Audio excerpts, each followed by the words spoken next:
አርዕስተ ዜና። የገናን በዓል በማስመልከት የሃይማኖት አባቶች የእንኳን አደረሳችሁ መልእክት አስተላለፉ። ምክር ቤቱ የኢትዮጵያ መገናኛ ብዙሃን ዋና ዳይሬክተርና የ34 ዳኞችን ሹመት አጸደቀ። ከውጭ ኒኮላስ ማዱሮ በአሜሪካ በቁጥጥር ስር መዋላቸውን ተከትሎ ምክትል ፕሬዝዳንቷ ዴልሲ ሮድሪጌዝ በይፋ ቃለ መሐላ ፈጸሙ።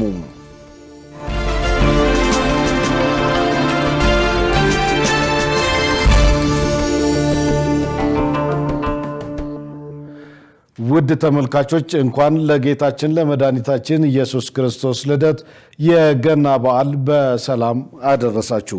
ከኢሳት ነጻ ሕዝብ ሚዲያ የሰዓቱን ዜና ይዘን ቀርበናል። ከዜናው ጋር ደረጀ ይልማ ነኝ። ለምልክት ቋንቋው ደግሞ ዳዊት ጎሳኤ አብሮኛል። የገናን በዓል በማስመልከት የሃይማኖት አባቶች እንኳን አደረሳችሁ መልእክት አስተላለፉ። አባቶች በመልእክቶቻቸውም የገናን በዓል ለሀገር ሰላም በመጸለይና የተቸገሩትን በመርዳት ማክበር እንደሚገባ አሳስበዋል። መሰረት ባዩ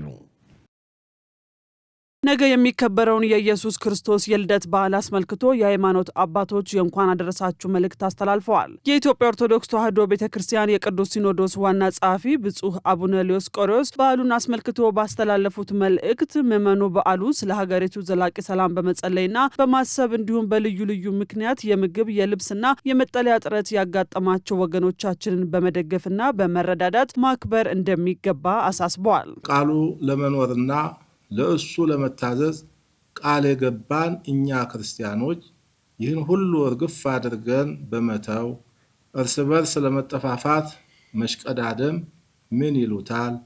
ይህ ስለማን ይበጃል? የአንድ ሀገር ህዝቦች ይመካከራሉ፣ ይፋቀራሉ፣ ይቻቻላሉ፣ ይታገሳሉ፣ ጊዜ ሰጥተው ያስቡና መፍትሄ ያበጃሉ እንጂ ማን በማን ላይ ይነሳል? ይህ ለማንኛችንም አይበጀንምና ወደ አእምሮአችን እንመለስ የሚል ጥሪ የወቅቱ የቤተክርስቲያናችን መልእክት ነው። የኢትዮጵያ ካቶሊክ ቤተክርስቲያን ሊቀ ጳጳሳት ብፁዕ ካርዲናል ብርሃነ ኢየሱስ በተለያዩ ምክንያቶች ከቤት ስለራቁት በመጸለይ ለአቅመ ደካሞች፣ ለህሙማን፣ በየጎዳናው ላሉ ወገኖች ያለንን በመስጠትና በማካፈል በዓሉን ማክበር እንደሚገባ ባስተላለፉት መልእክት ገልጸዋል። ሰላም በሀገራችንና በህዝቦቻችን መካከል የሚወርድበትን ከጥፋት ይልቅ ወደ አንድነት እና ህብረት የሚመጡበት የተሰደዱት እና የተፈናቀሉት ወገኖቻችን ወደ ሰፈራቸውና ቀያቸው የሚመለሱበት፣ ተማሪው በትምህርቱ፣ አርሶ አደሩ በግብርና ስራው፣ ሰራተኛ በየስራ መስኩ ተሰማርቶ መገዳደል አብቅቶ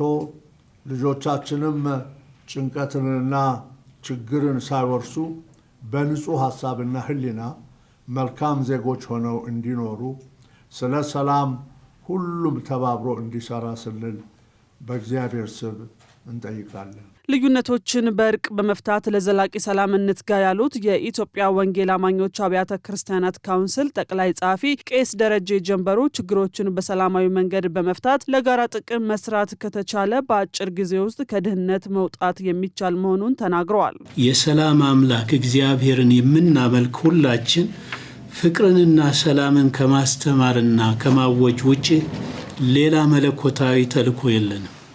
ሆኖም ያልታረቀ ማስታረቅ ስለማይቻለው በቅድሚያ እኛ ራሳችን ታርቀንና በመካከላችንም እውነተኛ ሰላምን አስፍነን መልካም ምሳሌነታችንን ጎልቶ እንዲታይ ለማድረግ ጊዜያችንን በአግባቡ እንጠቀምበት እላለሁ። አባቶች በዓሉን ለሀገር ሰላም በመጸለይ የተቸገሩ ወገኖችን በመርዳትና በመተሳሰብ ማክበር እንደሚገባ ባስተላለፉት መልእክት አሳስበዋል።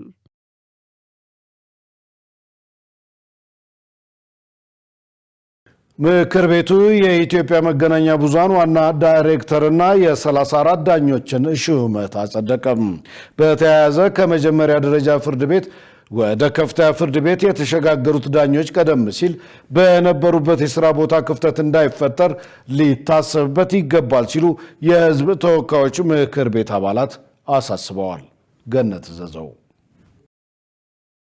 የኢፌዴሪ የሕዝብ ተወካዮች ምክር ቤት ዛሬ ባካሄደው 8ኛ መደበኛ ስብሰባ የኢትዮጵያ መገናኛ ብዙሃን ባለስልጣንን ዋና ዳይሬክተርና የፌዴራል ከፍተኛ ፍርድ ቤት እጩ ዳኞችን ሹመት አጽድቋል።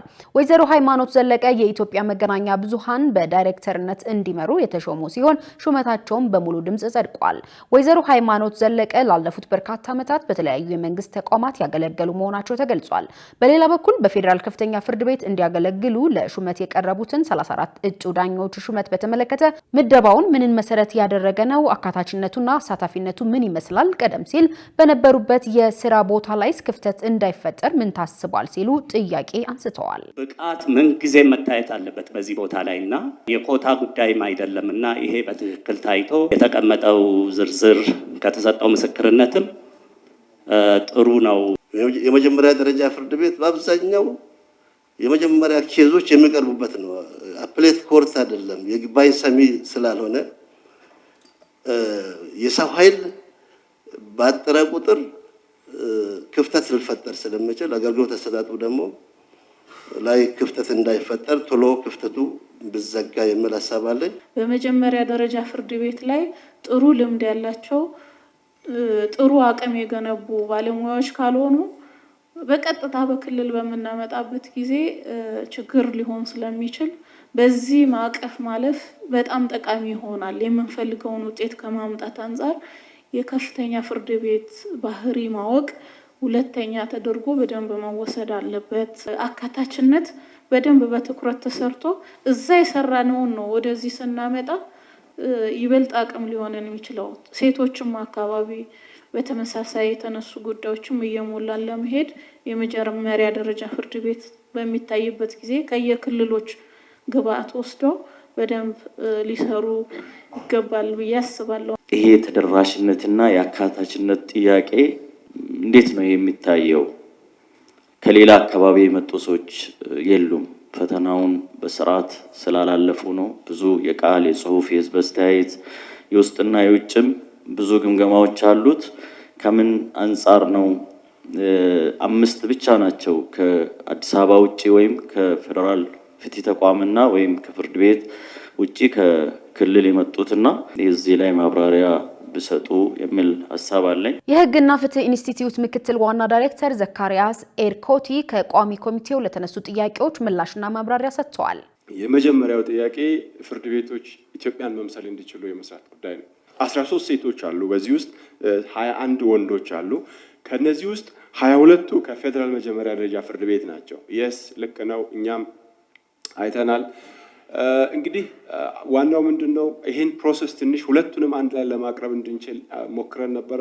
ያዘገየው አንዳንድ መረጃዎችን ማሰባሰብ ሂደት ላይ የገጠሙን መዘግየቶች ናቸው ይሄን ያመጡት። አሁን የፌደራል መጀመሪያ ደረጃ ፍርድ ቤት ምልመላን ኦልሬዲ ጨርሰናል። በምክር ቤቱ የመንግስት ዋና ተጠሪ ዶክተር ተስፋዬ በልጅጌ ተከታዩን ተጨማሪ ማብራሪያ ሰጥተዋል። እነዚህ ዳኞች በወጡበት ቦታ ላይ ሌሎችን ዳኞች ፈጥኖ ለመሾም የተጀመረውን ፕሮሴስ ማፋጠን የሚሉ ጉዳዮችን እኛም ቀድመን ያየነው ነገር ስለሆነ ክፍተት እንዳይኖር አድርገን እንሰራለን ለማለት ነው። በዳኝነት ስርዓቱ ውስጥ መታረም አለባቸው፣ መስተካከል አለባቸው ተብሎ በተደጋጋሚ የሚነሱ ጉዳዮችን መንግስት ተቀብሎ በየጊዜው ለህዝቡ ቃል ገብቷል። ይህ በእንዲህ እንዳለ የዳኞች ሹመት በአንድ ድምጽ ተአቅቦ በአብላጫ ድምጽ ጸድቋል። የግንባታ ዝግጅት ምዕራፍ በአግባቡ ካልተጠናቀቀ የጥራት ችግር እንደሚያስከትል ተገለጸ። በኢትዮጵያ ለግንባታ ዝግጅት ምዕራፍ የክፍያ ደረጃ አለመኖርና ተመጣጣኝ ክፍያ አለመከፈሉ የግንባታው ዘርፍ ተግዳሮት መሆኑን የኮንስትራክሽን ማኔጅመንት ኢንስቲትዩት ገልጿል። መሳይ ገዛኝ ተጨማሪ አላት። የኢትዮጵያ ግንባታ ዘርፍ የስነ ምግባር ችግር በሚታይባቸውና በእውቀት ማነስ የተነሳ የጥራት ችግር ይስተዋልባቸዋል። የኮንስትራክሽን ማኔጅመንት ኢንስቲትዩት በአመት በዘርፉ የሚስተዋሉትን ችግሮች ለመቅረፍ ለ10,000 ሰዎች ስልጠና እንደሚሰጥ ይገልጻል። ስልጠናው በባለሙያዎች ችግር ላይ በተናጠል የሚሰጥ ስለመሆኑ በኮንስትራክሽን ማኔጅመንት ኢንስቲትዩት የአቅም ግንባታ ዘርፍ ምክትል ዳይሬክተር ኢንጂነር ቅድስት ማሞ ለኢሳት ገልጸዋል። ዳይሬክተሯ ኢንስቲትዩቱ ዓለም አቀፍ ተቀባይነት ያለው የምስክር ወረቀት የሚሰጥ መሆኑን ጠቅሰው የሚስተዋሉት ያሉትን ችግሮች ግን በስልጠና ብቻ የሚፈቱ አይደሉም ብላለች። ችግሮቹ ግን በትሬኒንግ ብቻ የሚቀረፉ ናቸው ማለት ግን አይደለም። ስለዚህ ትሬኒንግ ግን የራሱን አስተዋጽኦ ያበረክታል። በአብዛኛው ችግሮቹ የሚያያዙት ከብቃት ጋር ነው። ስለዚህ እቅድም ስናቅድ መጀመሪያ ላይ በተለይ ደግሞ አሁን ላይ ኮንስትራክሽን ኢንዱስትሪው ላይ ለሚታዩት አብዛኞቹ ችግሮች መጀመሪያ ላይ ከፕሪ ኮንስትራክሽን በፊት ያለው የዝግጅት ምዕራፍ ላይ በቂ ትኩረት ስለማይሰጠው የሚመጡ ናቸው። ቢኮዝ ቶሎ ብለን በደንብ ሳናቅድ በደንብ ሳናስብበት ወደ ስራ ይገባል። ስራው ላይ ስንገባ ግን ብዙ የኳሊቲም የጊዜም የዋጋም ልዩነቶች እየመጡ ይዳሉ ማለት። ስለዚህ ፕሪ ላይ ላለው ከዲዛይን ጋር የተያያዘ ኢሹ የፕሪፓሬሽን ፔሪድ ላይ የምናገኛቸውን በሙሉ በደንብ መስራት ይኖርብናል ማለት ነው። ምክትል ዳይሬክተሯ በግንባታው ኢንዱስትሪ ውስጥ የሚነሱ ችግሮች ከእውቀት ማነስ ጋር የተያያዙ ብቻ ሳይሆኑ ሌሎችም አሉ ይላሉ። በርካታ ችግሮች አሉ ኢንዱስትሪ ውስጥ የሚነሱ። የፊ ጋይድ ላይን ነው ኮንሰልታንት ለሚሰራው ስራ ተገቢውን ክፍያ ማግኘት አለበት አይደለ? ስለዚህ ተገቢውን ክፍያ ባለመክፈላችን ምክንያት ግን የጥራት ኢሹዎች እየመጡ ነው። በብቃት ማነስ ምክንያት ቢኮዝ በሚከፈለው ልክ ያለ ባለሙያ ነው የሚያስቀምጠው። እሱ ዲዛይኑን ሰርቶ ጨርሶ ግን ወደ ስራ ሲገባ ደግሞ ተያይዞ ብዙ በርካታ ችግሮችን ይዞብን እየመጣ ነው ማለት ነው። ለምን የዝግጅት ምዕራፍ ላይ ቅድም እንዳልኩሽ ጥንቅቅ ያለ ዲዛይንም የለንም፣ በዛም ልክ በሚፈለገው ልክም ዲዛይን አይደረግም ማለት። ስለዚህ የዚህ አንዱ ኮዝ የሚሆነው ተመጣጣኝ ክፍያ ስለማይከፈለው ወይም የሌሎች የዓለም ሀገራትን ስናይ የኛ ጋር ስንመጣ አንደኛ ስታንዳርድም የለንም የምንከፍልበት በታይም ቤዝድ በሆነ በኮንቬንሽናል ወይ እየከፈልንበት ያለ ነው ሂደት ማለት። ያ ደግሞ ለጥራት ችግር ለአሁን ለምልሹ ችግሮች እያመጣብን ነው። የስልጠናው አሰጣጥ ስርዓት አሰልቺ እንዳይሆን በሙያ ተለይቶ መሰጠቱ ውጤታማ እንዳደረገው ኢንጂነር ቅድስት አስታውቀዋል። ዝም ብለሽ ለሁሉም አንድ አይነት ስልጠና የምትሰጪ ከሆነ በጣም ትቸገሪያለሽ ወደ ተግባር ስትገቢ። ግን ችግር ምንድነው?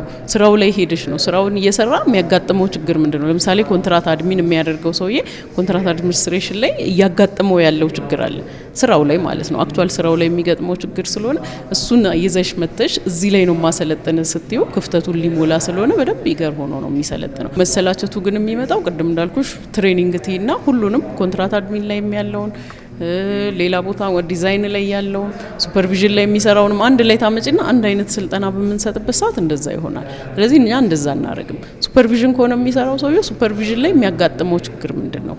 ሱፐርቫይዝ ሲያደርግ የምን ችግር ነው ያለበት፣ የአቅም ክፍተት ያለበት የቱ ጋር ነው ብለን ያንን አይደንቲፋይ አድርገን ያንን መሰረት ያደረገ ስለምንሰጣቸው ሞር ኢንተረስትድ ናቸው እስካሁን ባለው ትሬነሮቻችን ማለት ነው። የሚሰጡንን ፊድባክ በተመሳሳይ ኢንስቲትዩቱ በዘርፉ ያሉትን የእውቀት ክፍተቶች ለመሙላት ከባለሙያዎች በቀረበ ጥያቄ መሰረት ስልጠና እንደሚሰጥ ተመልክቷል። የኢየሱስ ክርስቶስ ልደት የገና በዓል በክርስትና እምነት ተከታዮች ዘንድ በድምቀት ከሚከበሩ በዓላት በቀዳሚነት ይጠቀሳል። በፈረንጆቹ የዘመን አቆጣጠር የሚጠቀሙ ሀገራት ገናን ከ2 ሳምንታት በፊት በጎርጎሮሳውያኑ አቆጣጠር ዲሴምበር 25 ያከበሩ ሲሆን ኢትዮጵያን ጨምሮ በርካታ ሀገራት ደግሞ ነገ ታኅሳስ 29 ቀን ያከብሩታል። የኢየሱስ ክርስቶስ ልደት ስለምን በተለያዩ ቀናት የሚከበር ሆነ? በጉዳዩ ላይ ዜና ሀተታ ይዘናል። ዮሐንስ ተስፋ እንደሚከተለው ያቀርበዋል።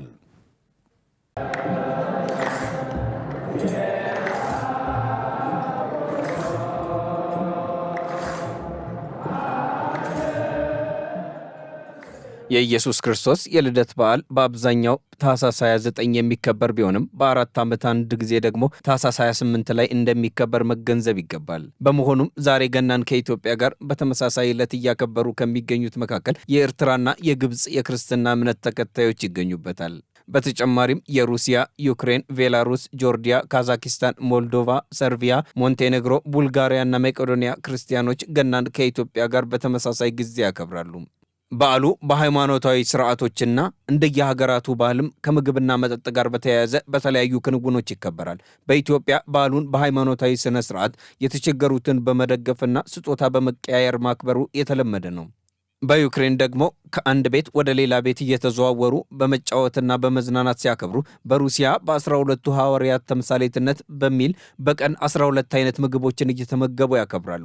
እንዲሁም ሰርቢያውያን እሳት በማቀጣጠል ዙሪያውን ከበው እራት እየበሉና እየጠጡ ያከብራሉ። በሌላ በኩል ጆርጂያውያን በመንገዶች ላይ ሰብሰብ ብለው በመብላትና በመጠጣት እየተጨዋወቱ በዓሉን ያሳልፋሉ። የገና በዓል የሚከበርበት ለምን ተለያየ?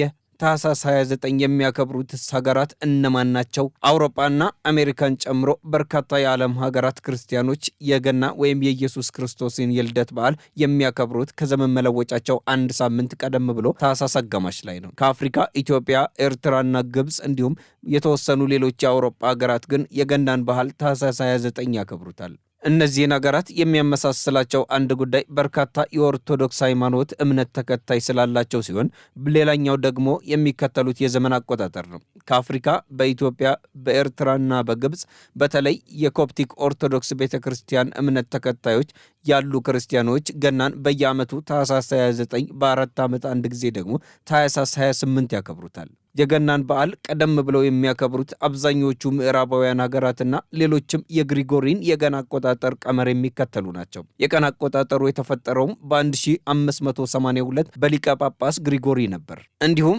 አብዛኞቹ የቀድሞዋ ሶቪየት ህብረት አካል የነበሩ ሀገራት፣ የምስራቅ አውሮፓ እንዲሁም የመካከለኛው ምስራቅ ሀገራት ደግሞ በጁሊየስ ቄሳር የተፈጠረውን የጁሊያን የዘመን አቆጣጠር በሚከተሉ ናቸው። በተጨማሪም በርካታ ሀገራት በይፋ የሚገለገሉበትን የዘመን አቆጣጠር የግሪጎሪያንን አድርገው ለአገር አቀፍ በዓላት ግን የጁሊየስን የቀን አቆጣጠር የሚጠቀሙ አሉ። የገናን በዓል አከባበር በኢትዮጵያ የተለየ የሚያደርገው በላሊበላ አብያተ ክርስቲያናት የሚከበርበት ሃይማኖታዊ ስርዓት ነው። በዚህ በዓል በርካታ የሀገር ውስጥና የውጭ ሀገር ምዕመናን መንፈሳዊ በዓሉን ለመታደምና አብያተ ክርስቲያናቱን ለመጎብኘት ላሊበላ ይጓዛሉ። በዓሉ በላሊበላ ሃይማኖታዊ፣ መንፈሳዊ፣ ትውፊታዊ፣ ባህላዊ እና ኢኮኖሚያዊና ሀገራዊ ፋይዳ አለው። የኢየሱስ ክርስቶስ የልደት በዓል በመላው ዓለም የሚከበር ሲሆን በሁሉም የኢትዮጵያ ቤተ ክርስቲያናት ሌሊቱ ማህሌት ተቆሞ ቅዳሴ እንዳበቃ የበዓል ፍጻሜ ይሆናል። ግን በተጨማሪ በዕለቱ ጠዋት ላይ ቤዛ ኩሉ የተሰኘው ክብረ በዓል ከአለት ከተፈለፈሉት የላሊበላ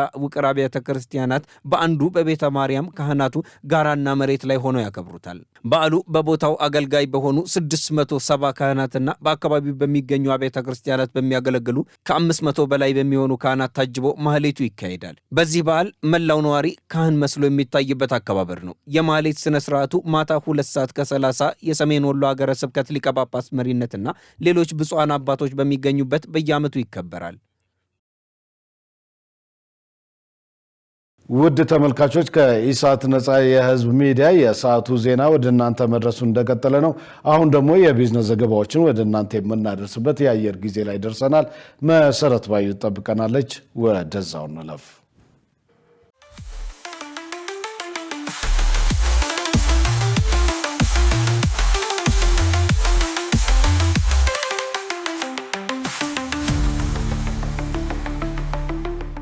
ሰላም ጤና ይስጥልን ውድ ተመልካቾቻችን፣ ከኢሳት ነጻ የህዝብ ሚዲያ የዕለቱን የቢዝነስና የኢኮኖሚ ዜናዎች ይዤላችሁ ቀርቤያለሁ። ከዜናዎቹ ጋር መሰረት ባዩ ነኝ። አብራችሁን ቆዩ።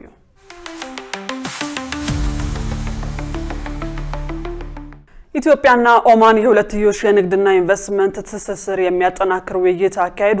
ውይይቱ የተካሄደው በኢፌዴሪ የንግድና ቀጠናዊ ትስስር ሚኒስትር ዴኤታ ዶክተር አብዱል ሐኪም ሙሉና በኦማን የውጭ ጉዳይ ሚኒስቴር ምክትል ሚኒስትር ሼክ ካሊፍ አሊ ኢሳ አልሃርቲ መካከል ነው።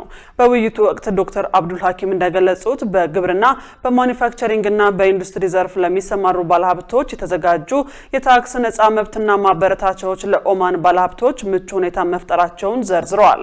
የኦማን የውጭ ጉዳይ ሚኒስቴር ምክትል ሚኒስትር ሼክ ካሊፍ አሊ ኢሳ አልሃርቲ በበኩላቸው ኢትዮጵያ በመልካም ምድሯ ባላት ሰፊ የገበያ ዕድልና በተፈጥሮ ሀብቷ ተመራጭ ሀገር በመሆኗ ለንግድና ኢንቨስትመንት ተስማሚ ናት ብለዋል። መረጃውን ያገኘነው ከንግድና ቀጠናዊ ትስስር ሚኒስቴር የማህበራዊ ድረገጽ ነው። ሚድሮክ በኢትዮጵያ የመጀመሪያውን ዓለም አቀፍ የችርቻሮ ንግድ አስተዋወቀ። ኩዊንስ ሱፐርማርኬት ከዓለም አቀፉ የችርቻሮ ንግድ ተቋም ካርፎር የንግድ ስያሜውን ከነሙሉ አሰራሩ የመጋራትና የአቅርቦት አጋርነት መመስረቱን አስታውቋል። በስምምነቱ መሰረት ኩዊንስ ሱፐርማርኬት የካርፎርን ስም እና አርማ፣ የኩባንያውን የችርቻሮ ንግድ እውቀትና ዓለም አቀፍ የአሰራር መስፈርቶች በኢትዮጵያ በሚገኙ የሱፐርማርኬቱ ቅርንጫፎች ውስጥ ተግባራዊ ያደርጋል። የሚድሮክ ኢንቨስትመንት ግሩፕ ዋና ስራ አስፈጻሚ ጀማል አህመድ አህመድ በዚህ ወቅት እንዳሉት ስምምነቱ የሀገር ውስጡን ምርት ከዓለም አቀፍ የንግድና የጥራት ደረጃዎች ጋር በማጣጣም የኢትዮጵያ ምርቶች ዓለም አቀፍ መስፈርቶችን እንዲያሟሉና በውጭ ገበያ ተወዳዳሪ እንዲሆኑ እድል የሚከፍት ነው። በስምምነቱ መሰረት በአሁኑ ወቅት በኢትዮጵያ የሚገኙ 13 የኩዊንስ ሱፐርማርኬት ቅርንጫፎች ወደ ካርፎር ብራንድ የሚቀየሩ ሲሆን የመጀመሪያዎቹ መደብሮች በመጪው ሰኔ ወር ስራ ይጀምራሉ ተብሏል። እንደ ፈረንጆቹ አቆጣጠር እስከ 2028 ድረስ 17 ተጨማሪ የችርቻሮ መደብሮችን ለመክፈት መታቀዱም ተገልጿል። ዋና መቀመጫውን በፈረንሳይ ያደረገው ካርፎር በአሁኑ ወቅት በዓለም ዙሪያ ከ15000 በላይ መደብሮች ያሉት በዓለም 7ኛው ግዙፉ የችርቻሮና የጅምላ ንግድ ተቋም መሆኑ ተገልጿል። በአማራ ክልል ከጥር እስከ የካቲት ወር ከሚከበሩ በዓላት ከ3 ቢሊዮን ብር በላይ ገቢ ለማግኘት መታቀዱ ተገለጸ።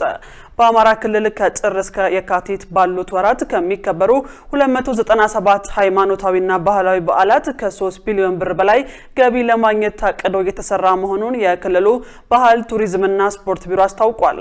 የቢሮው የቱሪዝም ልማት ዳይሬክተር መልካም አዳም ለጋዜጣ ፕላስ እንደተናገሩት በክልሉ በተጠቀሱት 2 ወራት ውስጥ በርካታ በዓላት በድምቀት የሚከበሩ በመሆኑ 2.7 ሚሊዮን የሚሆኑ የሀገር ውስጥና የውጭ ሀገር ጎብኚዎች ይታደማሉ ተብሎ ይጠበቃል። በክልሉ ከሚከበሩት ዋና ዋና በዓላት መካከል የልደት በዓል በላሊበላ፣ የጥምቀት በዓል በጎንደር፣ የፈረስ ባህል በአዊ፣ የኢራን ቡቲ ጥምቀት በሰሜን ሸዋ፣ ቃና ዘገሊላ፣ አስተርዮ ማርያም በመርጡ ለማርያም እንዲሁም ሰባሩ ጊዮርጊስና የጀልባ ቀዘፋ በባህር ዳር የሚጠቀሱ መሆናቸውን ዳይሬክተሩ ገልጸዋል።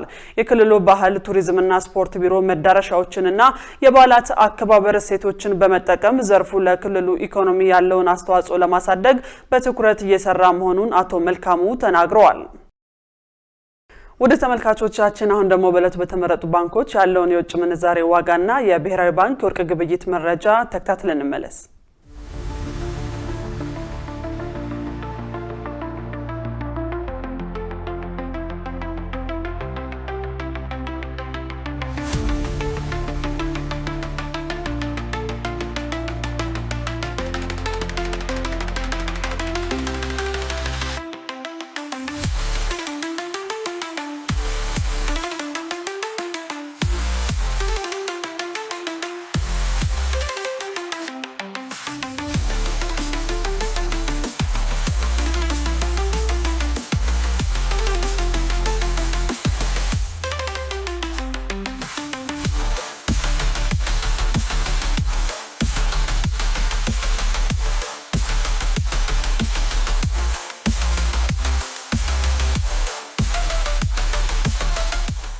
ውድ ተመልካቾቻችን ለዕለቱ ያዝናቸው የቢዝነስና የኢኮኖሚ ዜናዎች በዚሁ ተጠናቀዋል። ወደ ቀሪዎቹ ዜናዎች እንመለስ።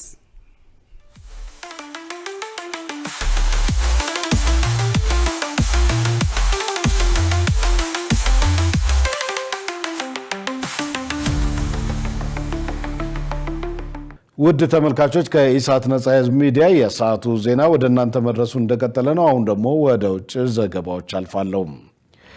የእስራኤል የውጭ ጉዳይ ሚኒስትር ለመጀመሪያ ጊዜ ለይፋዊ ጉብኝት ሶማሊላንድ ገቡ።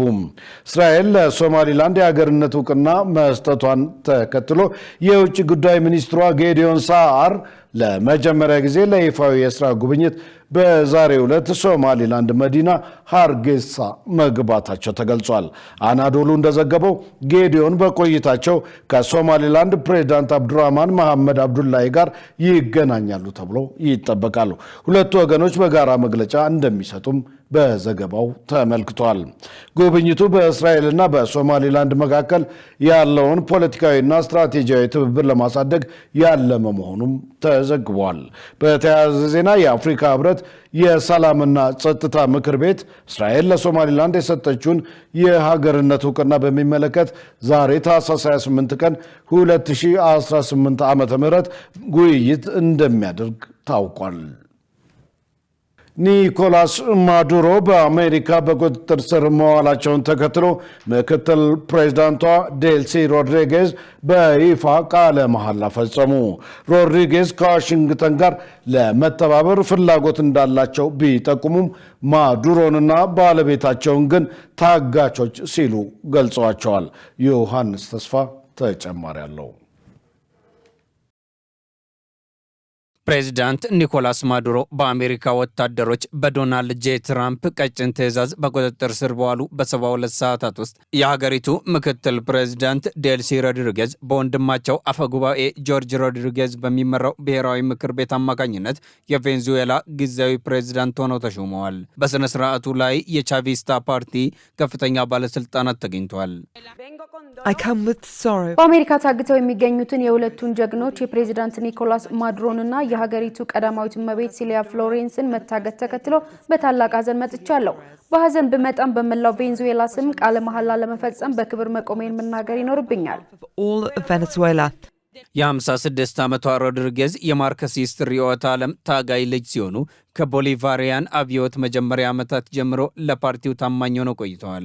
ስለ ኢኮኖሚውና ስለ ቬንዙዌላ የነዳጅ ዝውውር ጥልቅ እውቀት ያላቸው ተግባራዊ መሪ እንደሆኑ ብዙዎች በኩራት ሲናገሩ ይደመጣል። ሮድሪጌዝ ቃለ መሐላ ከመፈጸማቸው አንድ ቀን ቀደም ብሎ ደግሞ ከአሜሪካ ጋር ለመተባበር ዝግጁ መሆናቸውን የሚጠቁም ለስላሳ አቋም አሳይተዋል። ይህም በብሔራዊ ምክር ቤቱ ውስጥ ከሚሰማው ጠንከር ያለ ንግግር የተለየ ነበር። የሕግ መወሰኛ ምክር ቤቱ አባላት የአሜሪካን እርምጃ የኢምፔሪያሊዝም ፋሽስታዊ ድርጊት ሲሉ አውግዘዋል። የኒኮላስ ማዱሮ ልጅም ለአባቱ ያለውን ታማኝነት በስሜት ገልጿል። ኒኮላስንና ሲሊያን አግተው ይሆናል። ነገር ግን ነፃ ለመውጣት የወሰነውን የህዝብ ሕሊና ሊያግቱ አይችሉም። ዴልሲ ሆይ ከፊትሽ ላለው ከባድ ኃላፊነት ያለኝን ያልተገደበ ድጋፍ ሰጥሻለሁ። እኔና ቤተሰቤን ይህን ኃላፊነት ለመወጣት ያለንን ቁርጠኝነት ልታምኝብን ትችያለሽ። የመንግስት ደጋፊዎች ከብሔራዊ ምክር ቤት ቅጥር ግቢ ውጭ ማዱሮ እንዲፈቱ ለመጠየቅ ለሁለተኛ ቀን ተቃውሟቸውን ሲገልጹ ቆይተዋል። በሌሎች የካራካስ አካባቢዎች ግን ሁኔታው ረጭ ያለ ሲሆን አንዳንድ የንግድ ሱቆች በስጋትና በጥንቃቄ ተከፍተዋል። ሆኖም መንግስት ወታደራዊ እርምጃ ሊወስድ ይችላል የሚለው ስጋት እየጨመረ ይገኛል። የቬንዙዌላ የጋዜጠኞች ማህበር እንዳሳወቀው ደግሞ መንግስት የአሜሪካ የውንብድና ጥቃት ነው ያለውን ድርጊት የሚደግፉ ሰዎች በቁጥጥር ስር እንዲውሉ ትዕዛዝ መስጠቱን ተከትሎ ቢያንስ 14 ጋዜጠኞች በቁጥጥር ስር ውለዋል። ዴልሲ ሮድሪጌዝ በቀጣዮቹ ጊዜያት በሀገር ውስጥ ያሉ የፓርቲያቸውን አክራሪ ደጋፊዎች እያረጋጉ፣ በሌላ በኩል ደግሞ ከአሜሪካ ከእስካሁኑ የባሰ ጠንካራ ምላሽ እንዳይመጣ ጥንቃቄ የታከለበት መንገድ መከተል ይኖርባቸዋል። ይህንን ሚዛን በምን መልኩ ተቆጣጥረው ይጓዛሉ የሚለው የቬንዙዌላን የወደፊት ዕጣ ፈንታ ይወስናል የሚሉት ተንታኞች የአሜሪካ ታዛዥ ሊሆኑ ይችላሉ የሚል ቅድመ ግምትን አስቀምጠዋል። መረጃውን ስናጠናቅር አልጀዚራን ዋቢያችን አድርገናል።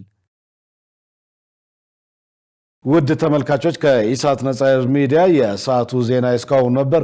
ከዜናው ጋር ደረጀ ይልማ አብሬያችሁ ቆይቻለሁ። ለምልክት ቋንቋውም እንደዚሁ ዳዊት ጎሳዬ አብሮኝ ቆይቷል። መልካም በዓል።